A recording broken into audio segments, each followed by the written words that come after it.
the fuck is going on? This is ghetto already. What the fuck? What's up, everybody, and welcome back to the Reality Kingdom, where we put the real in reality or whatever, period.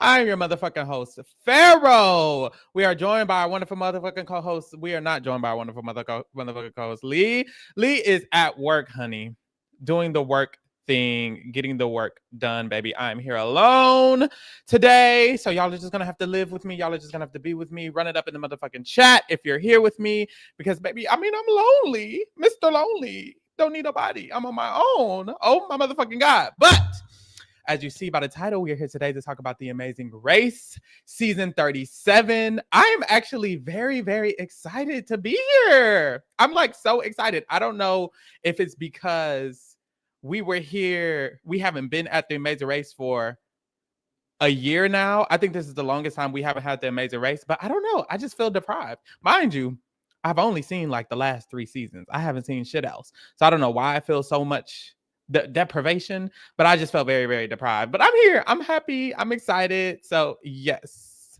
y'all. Yes, y'all. I see y'all in the chat. I'm alone, baby.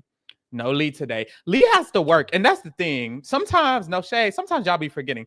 We be working full-time motherfucking job. Do y'all know that Lee don't be getting off until motherfucking 8 p.m. and we be going live right after? We can't do it every time. So it's okay. Sometimes you're gonna see me, sometimes you're gonna see Lee, sometimes you're gonna see both of us. And we'll just do it how we have to do it, because the gag is, here at the Reality Kingdom, we want to expand. It's all about growth. It's all about expansion. You see all the motherfucking shows we doing. We want to do as many shows for y'all as possible. And for that to happen, there's going to be some, we got to give and tug until we hire some people. We really need to put out a hiring ad low key on the website, so that way we can hire some people, because baby, woo, 8 motherfucking shows. It's getting crazy, but we're here. We're here.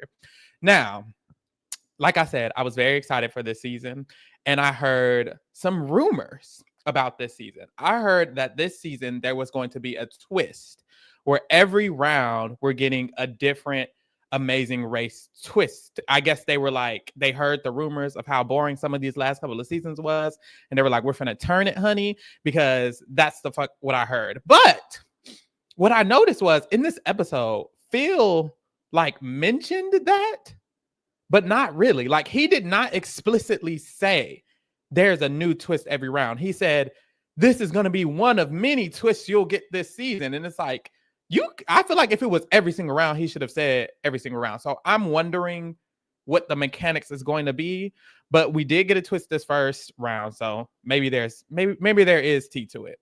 I'm going to bring up the cast, child. Let's get into this cast. Okay, boom. Here's the cast. First of all, I do love this cast. I'm a very, very big fan of diversity. Y'all know this. Some of y'all know this. Some of y'all might not know this. But I love the diversity. There are so many gays. Carson and Jack are gay. Brett and Mark are gay. Courtney and Jasmine are gay. I think one person from one other team is gay. No, maybe that's it. But look, that's enough for me. That was a lot of gays. And then we got a lot of black people, no shade, because Courtney and Jasmine, Pops and Jeff, Jackie and Lauren, they tried. So I'm here. Mark, like I saw this cast. I was very, very excited. It's giving for me personally. So far, this episode, I don't know which team I'm gonna stand, other than the gays and the blacks, no shade. But like, other than that, I don't know which team I'm gonna stand, because like last season, Team Walla Walla, I was fucking with Team Walla Walla very, very, very heavily. Rudy says Jonathan and Anna are giving me Vinny and Amber from last season. It's literally giving that. I don't think Anna's gonna be as bad as Amber. I hope. But Jonathan, what I noticed this episode, he's very meticulous. So I kind of feel like he might be the problem, because there was a moment where when they got to the mat and Phil was like, y'all are second place. And Jonathan was like, we should have been first. And it's like, whoa, King, you just got here. So Jonathan is definitely giving some energy. But I'm going to just go through them all, actually. Starting off with Carson and Jack. I noticed this episode, they did talk about I think they talked about themselves a little bit because every team got like a little moment. Oh, they didn't really get a moment. No shade, no shade to them. But I like them so far. They're cute. They're fun. I wonder how they'll go. Brett and Mark is who got a moment. They explained that they are actually Las Vegas Strip performers.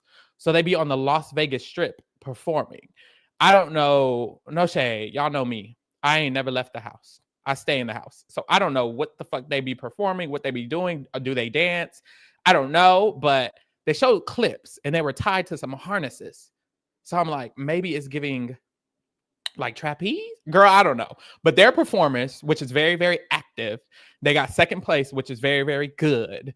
And honestly, they just seem they were a vibe. I fuck with them, and they're dating. Oh, and this team is in association with Drag Race. Anybody who's a Drag Race fan, if you know what the association is, please let me know. But I think Mark was like on the pit crew of Drag Race before or something like that. I don't know, but I see why he's on the pit crew because he looks good, honey. No shade. Ernest and Bridget, we didn't get shit from them. They got third place. We didn't get nothing. So I don't know if that means they're going home next or what, but I don't know nothing about them. Bernie and Carrigan, beautiful names.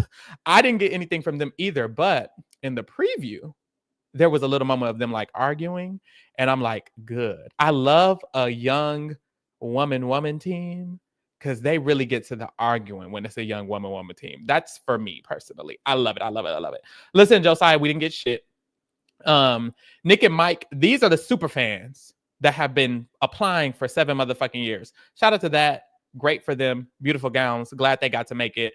All I got from them was they look beautiful. That's what I got. I said, oh, y'all are the eye candy. I don't need y'all to go. It's giving Liam and Urami. No shade. So love them. Courtney and Jasmine, like I said, they're my black goddesses queens. What I didn't know at first was that they're dating. I was like, oh. So that was a fun little sprinkle. Mark and Larry, first boots. But I will say, we were getting so many moments from the gay people that when they told about their backstory, they were like, yeah, we met a long time ago and we were young and then we got older. I thought they were going to say it was giving gay couple, but they were like, oh, and we've been best friends since. I was like, oh, okay, straights. I know that's right. But they were cute. I got an issue with this boot order. We're going to get into more later on because as you see, I have them in the order they arrived to fill. And Mark and Larry aren't even on the bottom row. So put a pin in that. Jonathan and Anna, we already talked about them. They're kind of funny. But what else was funny was, well, it's not funny. That's their life. But they talked about how they've been together for 15 years. They separated for a year. And they've been married for 7 years since then. Or maybe they separated in between there. Girl, I don't know. But they claim Amazing Race is what brought them back together. Do I believe them? I don't know. That sounds like a great way to get casted on the show. So I'm like, did y'all fabricate this to get on the show? We'll see. Scott and Lori, they got 10 kids. It's giving Scott and Lori and counting. What is it called? Scott and Lori plus 8 is what it's giving. Oh, wait, they problematic, right? Let me not compare them. But they got 8 kids. So that's they big thing. But what I noticed was they showed pictures of the kids. Oh my God. Ryder 101 says, I can see why they separated. That's true. Please. Please. No, we're gonna see about them. They're very funny. But Scott and Lori, they got 8 kids. But also I noticed in the pictures, Scott was a little bit heavier than he is now. He looks like 50, 60 pounds less than those images, but those images looked very, very recent. So I'm like, did you get the call back for Amazing Race and went straight to the gym king? Like, he looks good. He looks amazing. And he looked amazing even then in the pictures. But I just noticed, I was like, wow, you lost a lot of weight between this picture and now, and y'all look the same age as the picture. So I'm just thinking, this man really went to the gym to prepare for this show. So I'm rooting for them if that's true. I want to get some more tea on that. I need to ask Luis Colon is who I need to ask because he know all the tea about some of the girls. I should have hit him up. But yes, y'all, he looks good. I'm rooting for him. Jeff and Pops, Pops is 65 years old. First of all, is his name Pops? Or are they just branding him? What's T? And then what happened to the team themes? What happened to the podcaster team? The firefighters? Like, I missed that. No shade. We just got Pops and Jeff. But yes, they're cool. That man is 65 and he looks better than some 20-year-olds. No shade. He looks better than me. So shout out to him. I need to drink whatever water he's drinking. No shade. No shade. Jackie and Lauren robbed Queens. It was so bad for my queen.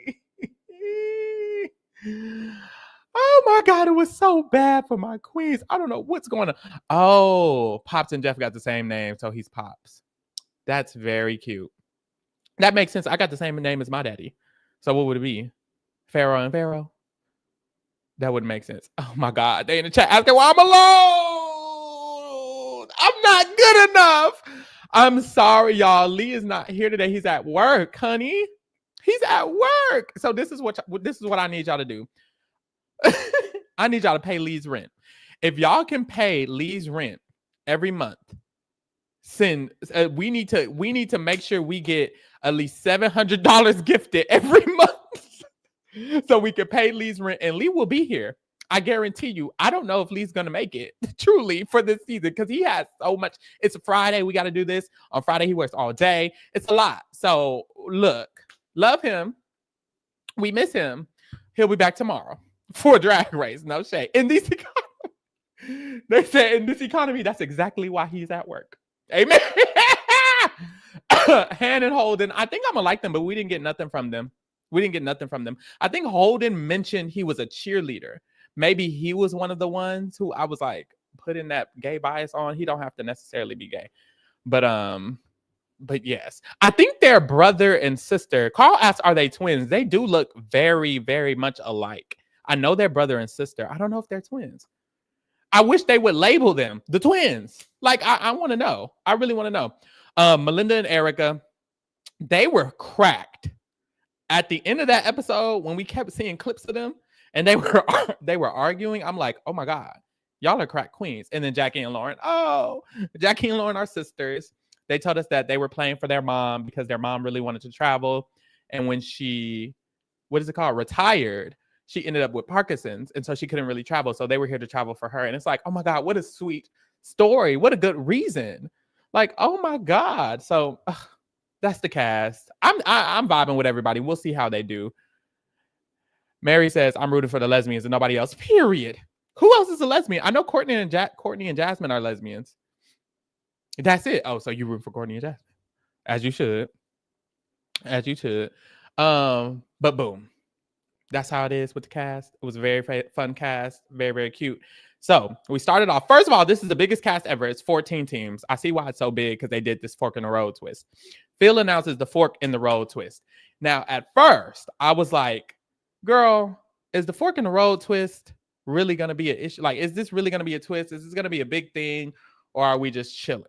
Girl, boom. It was a big shift. Because at first, I was like, this is just the same as a detour. Who cares? Da, da, da, da, da. When I realized one person from each fork was going home, one team from each fork was going home, I was like, well, fuck. We're fucked. And I didn't think about that. But I thought about it at the end of the episode. I'm like, shit, this is a bad situation. Like I said, Mark and Larry were the 8th team at the mat and went the fuck home because of this fork in the road twist. And I think because this is the first time it was shown, I didn't love it because it felt weird. But it's one of those twists that over time, everyone's going to understand how to game it. It's going to become meta to the game. So it's not going to feel so wrong. It's going to be like, shame on you as a team to not, act accordingly for it, because you really should choose one you're good at, but you also have to make sure of those 6 other teams, one of y'all is going home. So you have to make sure you can beat one of those 6 teams, which is exactly what Courtney and Jasmine did. Courtney and Jasmine, they got to the detour or the fork in the road, and they were like, because Mark and Larry and Nick and Mike are on this side, we need to choose this because we could probably do better at them at dancing. And they ate it the fuck up. Smart. And I feel like eventually when the twist starts happening more frequently, it'll be understood that that's how you got to play it. So I think over time it'll adjust. I think I kind of like it. Right now, I was like, ooh, this was weird. But I think I'll like it over time. Would you and Lee survive the fork in the road twist? Now, y'all, I don't think me and Lee would have made it. I don't think we would have made it past episode 1 this season, honey. It's getting scary. It's getting scary. We got to get into it. So boom. Of course, we started off in Los Angeles, California. Very, very cute. They got to fly to Hong Kong. I'm so sorry I'm coughing, y'all. I should have got a cough drop or something. I'm still a little sick. It's real bad over here. No shade. But yes, they got to fly to Hong Kong. They're booking their own. Well, they're not booking their own flights. Well, they might later in the season. But right now, they got their flight booked. But only 4 teams are able to get on the first flight. And every other team has to get on the second flight an hour later. Which you would think would cause a drastic change in the race. But eventually, they just all end up at the same place anyways. And it doesn't really matter. But starting off, Jonathan and Anna, Carson and Jack, Melinda and Erica. Who the fuck is Melinda and Erica? Damn, they got last place and they started off on the first flight. My God. And Courtney and Jasmine, not last, but second and last. And Courtney and Jasmine all made it to the first flight. So they were doing good. And I see this, Carson and Jack still got first place. So clearly Carson and Jack are consistently good. So that's interesting. But they all made it to the first flight. Everybody else made it to the second flight. It was real bad for them. No shade. But we get to Hong Kong. They immediately got to climb hundreds of steps. Was it really hundreds? Because I feel like if it was actually 100, well, is 100 steps a lot? What's 100 steps? I don't know. Because they didn't really focus on the 100-step thing. I thought it would have had more focus. I thought people would be like, ooh, and people were tired. But it didn't feel 100-steppy. It just felt, I don't know. It just felt like some steps. So that wasn't really that big of a thing. But they were like at the Buddha statue in Hong Kong. Now, y'all, I'm terrible with geography. I knew this Buddha statue existed somewhere. Never thought it was in Hong Kong. I'm sorry. Call me stupid. Call me dumb. No shade. Why did Mary say, we lost all the Lexi Love people? Nobody is going to grandmothering this season. I thought the same thing, though, when Mark and Larry and Jackie and Lauren went home. And you know what sucks? Is that Mark and Larry shouldn't have went home. Well, not shouldn't have, because the rules are the rules. But it's like they didn't even get last. Like, come on now, King. I do enjoy when the older teams or just the unlikely teams can make it a little further. And I have a question. Ever since Derek and Claire won, this purple team has been cursed. Not cursed, but I could have swore last season or one of these seasons, the out-of-towners was the purple team, and they were doing fine. They were trucking along. They made it far. They did good. But I want my queens to win. Stop putting my black queens in purple and having them lose. That cursed ass fucking color. Y'all need to put them in light blue, because wasn't Caesar and his man last season in light, but put them in the colors that win. Put them in the winning colors. God damn it. The fuck? But yeah, they're climbing these stairs. Whatever. All they got to do is get the motherfucking clue, right? They got to get the clue. Now, Jonathan and Anna, they in the lead all motherfucking episode. They're eating this shit up. They're the first ones at the stairs. Carson and Jack are right behind them. They're eating this shit up. Now, who's not eating it up is Mark and Larry and Jackie and Lauren. They were doing real bad, which is even more of a reason to respect Mark and Larry's placement a little bit, because they were in dead last with Jackie and Lauren at the beginning. No shade. And then we got this scene, and I like this scene because Jackie, well, I don't like it because I needed my sisters to run, but Jackie has a fear of stairs, and that is just very interesting. And I love when they put just diverse people on the show. I'm not saying it's because she's black, but just anybody. I love reality TV, because there's a lot of people on reality TV where you see them, they have experiences that other people have. Because I know Jackie is not the only person in the motherfucking world afraid of going downstairs. She had a traumatic experience. And y'all, when I tell you traumatic experiences, PTSD, it doesn't matter how simple it might seem to the outside world. What's happening internal, I've had PTSD before. It's crazy. What's happening internally is just so intense of a feeling. So for her to go down them steps, I bet that was like a whole nother accomplishment, because it is so hard to deal with like the post-traumatic stress of it all. Like it really just is. It really, really just is. So I respect her down for that. Girl, it gets hard. Because she said it was a hurricane going on. She fell. She done broke some bones. She had to get surgery. It was a lot. So yes, child. But boom. They have to go to a ferry, and the ferry is going to take them to Chung Chau Island. If I'm saying something wrong, my apologies. I'm not trying to.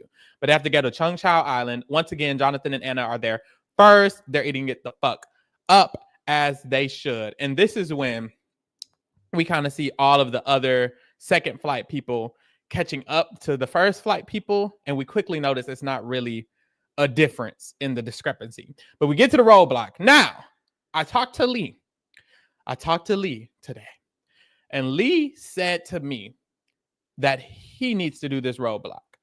I said, I don't think I would want you to do this roadblock, but it depends, because the whole concept is for the roadblocks, only one way, both the team, each person of the team has to only do a certain amount of roadblocks. Once they hit like 5 roadblocks, they can't do any more.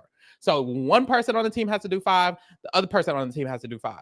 So ideally, if there's a roadblock that you feel like is helpful to one person's strengths, maybe you should save that person for those type of roadblocks. If someone's good at puzzles, if someone's good at math, save it. So in this one, I'm like, okay, me and Lee could talk about. Lee is like, okay, maybe he could do this one, because if we have enough time and we can stay caught up with him doing it, then I can do all the puzzle ones. I can do the whatever. The issue is, and I feel like this would come up in the race for a lot of groups. What if there's multiple strengths that one team member has? So it kind of makes you confused, because, for example, this roadblock, I rock climb for fun. So I'm thinking, duh, I should do it. But then if I do this roadblock, then I take away one of my very vital roadblocks. What if we get to the finale and Lee now has to do, a puzzle that I would have been way better at, and now we done lost the whole season because I chose to do the first roadblock and I couldn't do the last one. It's just, it's hard. And I think that's why I do enjoy this twist. What the fuck is this twist called? I just been saying it all fucking fork in the road. That's why I enjoy the fork in the road twist, because it is adding a layer of thought to the things you do. And I do enjoy that they do have these roadblock limits to make them have to think about what they're doing. The fork in the road is kind of a good twist, because now you have to assess which one are you going to choose, because you could end up going the fuck home by choosing the wrong one. So stuff like that. So yes, they have to climb up this, I don't even know what the fuck it is. It's like a tower made out of wood, like wooden pegs. And it's not even, there's not even really footholds. It's like you got to put your foot in between the pegs. Chat, would you do this roadblock, or would your partner do this roadblock? Because this looked crazy. I think I could do it. I was always a little monkey. Woo! Not that. But I was always like I was a little climber boy as a youngster. Bamboo is what it was? Was it bamboo? That did not look like bamboo to me, but I don't know what bamboo looks like, because like I said, I'm uncultured for sure. I did not think that was bamboo. What the fuck? That's crazy. Khalid says, The Amazing Race Loki does better twists than both Survivor and Big Brother. I haven't seen enough seasons. The 2 seasons of Amazing Race I've seen, no shade, the twists were bad because it was giving COVID. So I haven't really gotten into it, but this was cute. But yes, the bamboo, you got to climb up the bamboo with your motherfucking legs and shit. I was a climber guy. I was a climber boy. I said, see you later, boy. Like I really got up there. So this would have been easy for me. I used to climb poles. I remember, because when I was younger, I was a little chubby. I wasn't even fucking that chubby, but people kept calling me chubby, so I'm just going with it. But I was a little bit heavier than some of the other kids. But I remember outside when we would play recess, this was like elementary school, there was this pole. It was this big metal pole. And I think it was supposed to be that tether ball shit where you put the ball back and forth, but we didn't have a ball and we didn't have a string. So what we would do is some of the boys, some of the girls too, whoever, we would try to climb the pole. And a lot of people could not climb the pole. Like they couldn't grip it. They couldn't hold their weight, a bunch of shit. But my slightly bigger ass, I was climbing up that motherfucking pole easy. I was getting all the way to the top. I'm like, how are y'all not climbing this pole? And I'm walking around a little chubby. So I've always been that climber girl. I think it's because my arms are big, so I could always hold my weight. It was just yes. Diva said my partner will have to do it. Child, cause what, honey? But no, I would have climbed that motherfucking pole. I mean, not pole. Damn. It's giving horror. I didn't mean that. I would climb that bamboo very demurely, very mindfully. But yes, Jonathan and Anna, once again, washing every team. They get there and they leave before every other team. It's crazy. But then you see literally every other team except Lauren and Jackie. No shade. Make it to this roadblock because they all made it on to the first ferry. Jackie and Lauren, they didn't make it onto the first ferry, so they're way behind. No shade. Sandu said, I'm wondering why do all the dark green teams have fine ass men? You know what? It's starting to get a little fishy because I could have swore last season, not last, I don't know, the seasons are mixing together, but the male team that won, they were the military men. They were dark green, which makes sense. It was military men, and they were 2 black men. And then the purple team was the out-of-towners. And it was 2 black women, and Jackie and Lauren are purple, and they're out of. Do y'all don't switch the colors up? And then the gay team was the light blue. I just feel like, and then the older team was red. No, it wasn't the older team. It was the daughter with red hair who was extra iconic, and her father who was bald. But still, I see some similarities. Switch these colors up. The fuck? Anyways, so we head to the next ferry, and Jonathan and Anna are waiting for it. As they're waiting, literally every other team get to the next ferry. So then it's like, okay, shit. Now nothing even matters. They did all of that work, and they were upset too. I would be upset too because they got fucking 9th place technically. Like, they technically got 9th fucking place. Bullshit. Because they were so ahead of them. And it's just because shit like this with the race. And I think the reason that Amazing Race is a very good show, at least to me, is that stuff like this keeps the race evened out. It does get boring. For example, like last season when it was during COVID times and they did have to they couldn't really do a lot of public transportation. It made it easy for teams to get so far ahead. And then it's almost like, okay, maybe they just been ahead for the whole show. It's kind of boring. Seasons like this, or at least so far, where Jonathan and Anna were in the lead the entire time, because they're taking public transportation, there's issues that could arise. There's timing events that can really even the race out. And I do like it. It is annoying. If I was in the position, I would be mad. But as a viewer, I like it because it could have been a boring episode and Jonathan and Anna could just won. But they didn't because, you had to wait. So it was kind of cute for me. No shade as a viewer. But yes, literally everybody pulls up to this next ferry except Jackie and Lauren. No shade. Everybody makes it on the next ferry, of course. And boom. When they leave, they all got to get taxis. They're all getting taxis and they're hurrying up to the fork in the road, right? Why in the fuck are Courtney and Jasmine trying to get a taxi and every taxi told them no? It was to the point where I was like, I would have just got in the car and started driving. Quit fucking playing with me. I don't know if it was giving racial or what, but everybody else got a taxi. And then at the end of the episode, it was giving people weren't getting taxis like that easy. It was hard. And then eventually when they got the taxi, because they went to 6, I counted. On the episode, they went up to 6 different taxi drivers and all 6 of them said no. I will say, when they finally got one, they admitted they were showing the taxi drivers the English spelling of the location when there was a clear Chinese spelling of it. Mandarin is written words Chinese and spoken is Mandarin, or is it both Mandarin? Like, were they showing them Mandarin words or were they showing them Chinese words? What would be the appropriate thing to say? Does anybody know? But anyways, they were showing them the fucking English shit instead of Chinese shit. So I was like, okay, girls, Maybe y'all were the problem. Because I don't know what made you think they would read the English verbiage of it when there was clearly a Chinese verbiage. So I'll say that. Because I was finna come up here and drag every single taxi member. You know what else I noticed though? I was like, Jeff and Pops got a taxi very easily.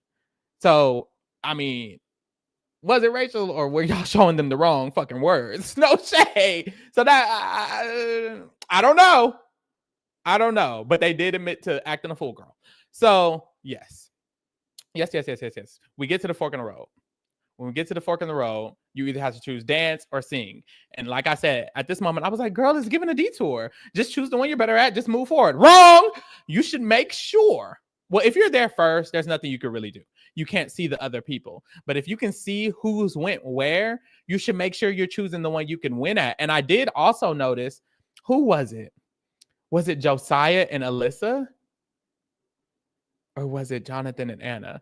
Either Josiah and Alyssa. No, I think Josiah and Alyssa. When they got there, Alyssa was like, the other 3 teams have picked dance, so we're definitely picking sing. And it's because you're competing against the other teams in that group. So if you're the first one there, you definitely can win. So that was very smart of them. I will give them that. That was very, very, very smart of them. But yes, I immediately thought I'm choosing dance. I don't know how to sing at all. And I automatically assumed the singing one would require more meticulousness, right? Like if you're singing, it's easier to tell when somebody's fucking up singing. You can't truly tell that much when someone's fucking up a dance. As long as you're giving the energy or you're mostly what it's giving, I feel like it's easier. I don't know. I just felt like dancing was going to be easier. And I feel like I can memorize a dance, like a body movement, better than I can memorize like a fucking poem, a song, right? I don't know. That's kind of how I felt. But yes, I was choosing dance. What are y'all choosing? Dance or sing? Because maybe I'm alone. Put it in the motherfucking chat. So yes, it was giving dance. And then what I noticed was everybody at dance was finished. Let me pull it up. I actually have an imagery. Boom. All of the black dancing ladies were the people who chose dance. All the microphones were the people who chose sing. Bitch, choose dance. Now, I will say it doesn't necessarily matter because it was not a normal detour. It was a fork in the road. So you're competing against the people in your group. Sure. But hypothetically, if this was a normal round and you chose sing, bitch, you was going home. Look at that. Look at the full bottom row. Choose dance, honey. What the hell? Ryder 101 said they choosing sing. Girl, you would have sung your ass home. You and your partner. Because look at this. And then the sing judge, the sing judge was being so fucking strict. She was like, you really have to look more at the audience because when you tilt your head, you're not looking straight at the audience. Oh, please. She would have pissed me off. Mary said sing because most people want to pick dance. See, damn, I don't think that way.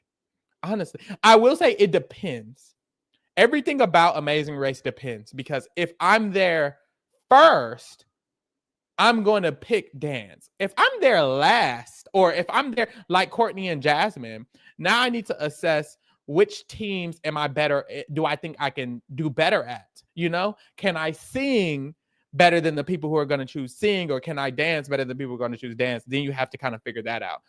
But like I said, Courtney and Jasmine ate that the fuck up because they were right. They were like, Mark and Larry, they're there. We could probably beat them at this. And they did. They ate that up. I need them to lock the fuck in and win. Oh my God, I love them. They ate so bad. And I think they have a chance because they were the first. They made it to the first plane and they were doing good until they couldn't find taxis and they still survived. So look, I'm fucking with it. Rudy says the judge for Singing Childless kept laughing at the team. She didn't give a fuck. She didn't give us. She was so petty.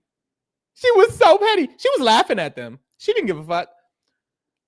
Oju says I would choose. Oh, okay. I would choose sing because my verbal memory is better, but I see it being easier to get past with dancing if you're messing up. Exactly. That's what I'm saying. And I'm not good with the verbal memory. I can't remember shit. Like even when like Simon Says, because it's like Simon Says move, I could do good at the Simon Says. But you know the Simon Says the little game where he like says a color, bitch, I'd be lost. I'd be like, damn, what color was it? But I feel like I could do good at the move, Simon says, because you gotta move your body, you know? Yeah. But boom. Yes. So we get done. They do all their performances. The dancing performance was really fun too, because it was the little lion thing. What the fuck is it called? Was it a lion? I think it was a lion. Yes, it was a lion. The big little lion thing. Those are so cute. I always love when people do that. And there's somebody in the back, somebody in the front. Very cute, very demure, very mindful. I thought it was easier. They thought it was easier because they ate it the fuck up and we got to the end. But yeah, this was the final result. Like I said, all the people who did sing, I feel like they got it harder for sure. After this episode, I definitely think Carson and Jack and Brett and Mark are finna eat it up consistently. I wouldn't be surprised if Jonathan and Anna do well eventually, once or twice. I could see them winning like a leg or two, but it's giving Crash Out, no shade. It was a dragon. That's embarrassing. I said lion. Child. Are the first place teams going to leave at the same time next leg? I thought the same thing. Because this season is back to normal, they can go back to you leaving first, I genuinely think what they'll do is the first place of dance and the first place of sing will leave first, even though Josiah and Alyssa were fucking 5th place. And I think it's because that's the whole point of the fork in the road twist, is that you're technically racing 2 different races. We're not comparing you to each other. So I do think next round, Josiah and Alyssa are going to be treated as first place, genuinely, which is bullshit. But hey, I guess that's the twist, and people got to get used to the twist. So I think that's what they'll do. But I also think Nick and Mike can do really good. They're the super fans. They've been watching the show forever. And also I think they might not be the most naturally skilled. What I've noticed in these last couple of seasons is that some teams are just naturally skilled. They naturally are good at these challenges, or they have a great balance where both of them could really complete a roadblock if they have to, or one of them is really good at something, one of them is really good at a lot of other things, so it balances it out. I don't think that Nick and Mike, I don't know. Based off this episode, I'm not confident that Nick and Mike have that, so I'm not necessarily sure what they'll give moving forward, but I'm rooting for them in a way because I feel like they love the show so much, and I think they can do good from having that prior knowledge. Prior knowledge always going to help you. I think Kerrigan and Bernie going to be crash outs as well. They did good this round, but it's giving crash outs. And I don't know Ernest and Bridget. No shade. But yes, cute episode. Very, very cute premiere for sure. The only issue I had was that my Black Queens went home, but I'm rocking with Courtney and Jasmine. I will be back next episode. I wonder what the twist is going to be, because that will be interesting if they started introducing other new twists or old twists. I don't know any old Amazing Race twist, to be the fuck honest. So that'll be interesting as well. But yes, y'all, that's it for this episode for now. Definitely tune in with me next week, because I will be back to talk the next motherfucking episode, and we will be here. Make sure y'all are in the chat running it up, because I don't know if Lee's gonna make it. But that's okay. And also make sure you get into the other stuff, because if you like the Amazing Race, maybe you like Survivor, and our Survivor Rewind is launching next Thursday. We will be recapping episodes 1 and 2 of Survivor Borneo. So if you want to watch with us, make sure you watch episode 1 and 2 alongside with us, and be there on Thursday, March 13th, because we will be recapping both of those episodes. All right. Also, get into all of our other shit, because every Wednesday we will be covering Survivor Australia and Survivor 48. So get into our Khalees at Borneo. I liked Borneo. Y'all better get into it. Fuck all that. We'll make it interesting. But yes, Survivor 48 and Survivor Australia every Wednesday. Every Thursday, we are covering the Challenge All-Stars Rivals. The Traders finale just dropped yesterday, and the reunion. Go watch our Traders finale and reunion recap. And honestly, the Traders will be done until next year. So get into that, and it will be being replaced with Survivor Rewind, like I said, on Thursday next week. On Friday, today, make sure you get into our Amazing Race like we just did. I'll be back next week. Tomorrow, we will be covering RuPaul's Drag Race every Saturday. And then the finale of Love is Blind is this Sunday. So get into that as well. And boom, coming soon, we have Reality Rewind. So make sure you submit your votes in the motherfucking comments for one of these 10 shows to be covered by us in May. We will be rewinding and watching one of these shows in May. So make sure you submit your vote. If you already submitted your vote, girl, I guess you locked it in. You'll be back next time, I guess. We'll keep doing these votes to come. So definitely get into that. But boom. With that being said, y'all, thank you for keeping it real with the kingdom. And we out. Bye. Period.